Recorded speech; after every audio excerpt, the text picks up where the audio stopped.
Mesdames, Mesdemoiselles et Messieurs, bonsoir à nouveau, bonsoir à toutes et à tous. Vous êtes encore une fois les bienvenus ici sur la tribune d'éveil des consciences. À la une de l'actualité internationale, le Premier ministre israélien, Benjamin Netanyahou, dépassé par la nature des événements, on va dire très content de ce qui s'est passé. Oui, on va dire comme ça. Il s'est rendu sur les murs de la lamentation. Comme vous pouvez le voir, comme son nom l'indique, c'est le mur de la lamentation. Oui, le mur de la lamentation.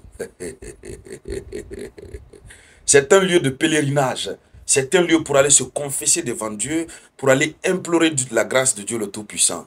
Lorsqu'on est dépassé par un événement, lorsqu'on est vraiment... Voilà, on va là-bas. C'est, je crois, c'est à Jérusalem, hein, si je ne fais pas erreur. Je vous donnerai tous les détails tout à l'heure. Donc, juste après les frappes, il s'est rendu là. Généralement, quand on a beaucoup de soucis là, on va mettre les deux mains sur les murs de la lamentation. Oui, implorer la grâce de Dieu le Tout-Puissant. Quand on est aussi trop content, on va remercier Dieu. Maintenant, c'est à vous de savoir la raison vraie pour laquelle il est allé. Mais la raison officielle qui est dégagée, c'est ce que nous allons voir tout à l'heure dans le cadre de cette vidéoconférence. Alors, je vous ai dit, hein, au fur et à mesure, au fur et à mesure que vous posez le geste qui motive, j'ai le courage de vous donner les informations. Oui, de continuer à animer des vidéoconférences. Donc, mettez les likes, laissez un avis en commentaire et surtout partagez la vidéoconférence au maximum. Abonnez-vous si vous êtes nouveau par ici. Invitez vos amis aussi à s'abonner. Allons-y hein, dans les profondeurs. Le mur des lamentations, on va commencer par ça parce que certaines personnes ne connaissent pas. C'est quoi le mur des lamentations? Le mur des lamentations est le principal lieu de prière et de pèlerinage pour les Juifs du monde entier. Les fidèles y viennent pour prier, se recueillir, se glisser des vœux ou des supplications écrites sur des papiers et dans les interstices de prière. Donc au-delà du deuil et de la destruction du temple, il symbolise également la résilience, la foi inébranlable et le lien éternel du peuple juif avec Jérusalem. Le site est divisé en sections séparées pour les hommes et les femmes, reflétant la tradition religieuse. Donc, c'est ça. C'est ça le mur des lamentations. Même tous les chrétiens qui quittent un peu partout dans le monde, quand ils partent à Jérusalem, quand ils partent pour le pèlerinage, ils doivent forcément arriver sur le mur des lamentations. Vous-même, vous voyez son nom, le mur des lamentations. Le mot lamentation, ça veut dire quoi? Se lamenter devant son Dieu. Comprenez le reste. Donc, quel était l'objectif de sa visite? Alors, d'après les médias israéliens, la visite de Netanyahou au mur des lamentations était motivée par la volonté de remercier une entité divine pour le succès d'une opération, donc de remercier Dieu pour le succès de l'opération menée par les États-Unis d'Amérique. Oui, il remercie Dieu pour les opérations menées par l'Amérique. Il est également rapporté qu'il a prié en l'honneur de Donald Trump. Il a prié Dieu, imploré Dieu pour que Dieu protège Donald Trump. Oui, parce que Donald Trump a débarrassé le monde du mal. Pourtant, les centrifuges existent encore. Donc, cela témoigne du lien perçu entre les décisions américaines et les intérêts israéliens par le Premier ministre. Et donc, ce déplacement, cette visite, est interprété de diverses manières. Alors,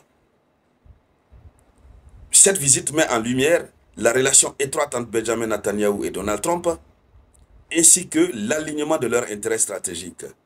Donc de telles actions symboliques peuvent avoir des répercussions tant sur la scène politique intérieure israélienne que sur les relations internationales, notamment avec les États-Unis d'Amérique et d'autres acteurs du Moyen-Orient. Alors donc, Et sur les murs de la lamentation, il a dit quelque chose. Donc, il est précisé que Netanyahou a demandé à Dieu de bénir, protéger et aider le président américain Donald Trump, qui a pris la décision sur lui de chasser le mal et les ténèbres du monde. Oui, voici ce qu'il a dit.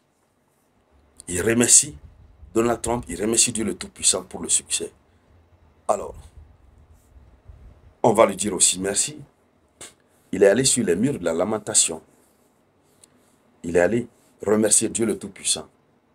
Mais c'est lui-même qui avait dit qu'il ne confirme pas que les sites nucléaires, notamment Fordow, auraient été détruits complètement. Qu'il ne confirme pas. Il sait que ce n'est pas détruit complètement. Où est ce mal? Où est ce ténèbre dont Donald Trump a débarrassé le monde? L'uranium enrichi iranien, qui était déjà enrichi à 80%, dont il restait juste 10% pour atteindre les 90% pour former la bombe nucléaire. Cet uranium enrichi, ça a été déplacé. Tous les médias ont en parlé. Rien n'a touché. Même les installations à Fordow n'ont pas été touchées.